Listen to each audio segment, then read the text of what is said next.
of making more improvements by addressing the challenges that have been disturbing advancement in education. He made this commitment at the close of the Education Week in Bo City. Andrew Jambawai reports from Bo City, where the event was held. The week kicked off with a strong show of support from the President of Sierra Leone, President Bio, who graced the Education Week in Bo City with his presence. His attendance underscored the government's commitment to advance human capital development in the country. Today, the Vice President, Mohamed Jalloh, took center stage, assuring the nation of government's dedication to addressing challenges to mark improvement in the education sector. And we are progressively going to make sure that we get more teachers to secure PIN code, and we get more teachers to the public schools, particularly science teachers.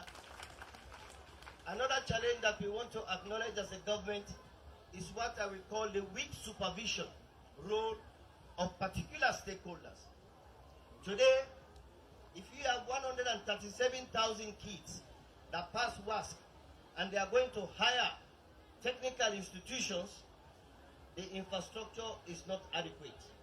The teachers are not sufficient. So as a government, we have decided in the last cabinet meeting with instruction from His Excellency the President to look for alternative and innovative financing, how we can finance tertiary education, essentially along two key areas. One is to expand the infrastructure, to have additional classroom and additional facilities to accommodate kids. Second is to improve teaching and research. The event attracted key stakeholders and partners in the field of education from Bo City and beyond. The Vice President took a moment to express gratitude to these partners, acknowledging their crucial role in the ongoing efforts to enhance the educational landscape in the country. On behalf of His Excellency the President, the government and the people of this country, I want to thank all the stakeholders. He highlighted the progress made during the Education Week, showcasing various initiatives and achievements. The government's focus on human capital development seems to be yielding positive results, as indicated by the Vice President's positive assessment. As Education Week concludes in Bo City, the collaborative spirit of all involved parties promises a brighter future for Sierra Leone's human capital development. For AYV Bo, Andrew Jambawai reporting. The principal at Corridor School for the Blind, Philip Dean Sise, has called on the government to send in their quarterly subvention to the school, as they are yet to start their operations due to a lack of funds for feeding and other essential school items. He shared this and more with our reporter Emmanuel Mbawa, who visited the school in Kono. Corridor School for the Blind, established in 1988, has tried through governmental and institutional support. However, it has been almost a month since schools resumed, and this school has yet to commence normal operations due to a lack of funds and essential school items. Speaking of the various challenges, the principal of the school, Philip Dean Sise, calls on the government for their quarterly subvention. Due to the gain of Juldeh's mother bill, he used to totally the money, he used to send in bulk for a total of 1 year. So he used to get the money annually. So, but it's not forthcoming. For example, school has opened since the 8th of this very January, as I'm talking.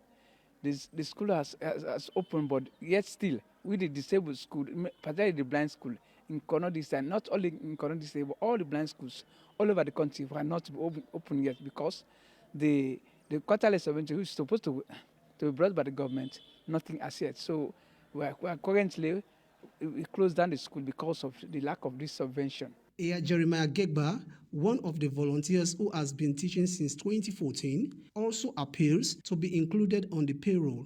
We are two in number facing this challenge presently in this school. So we need approval. Let them try by all means, because we are suffering from mismatch. But really let them see reason, let them step in, that I will be able to solve our problem so that we'll deviate from this problem we are going through. John Kemo, head boy of the school, pleads for school materials such as braille, laptops, and ICT teachers. Appeal to donor partners and the government of Sierra Leone. I am appealing that the Kwedi School for the Blind is here. They should help us with learning materials, because as blind people, if we don't have the adequate learning materials, we will not be able to achieve. And gone are those days when blind people will just be in the villages, not being useful. These days now, of course, the 21st century, blind people have a lot of talent. Another thing, lack of parental support. Our parents do not support us. When we are blind, especially in Konodi State or in part of this country, they will just think that everything is done about us. We don't have any use again.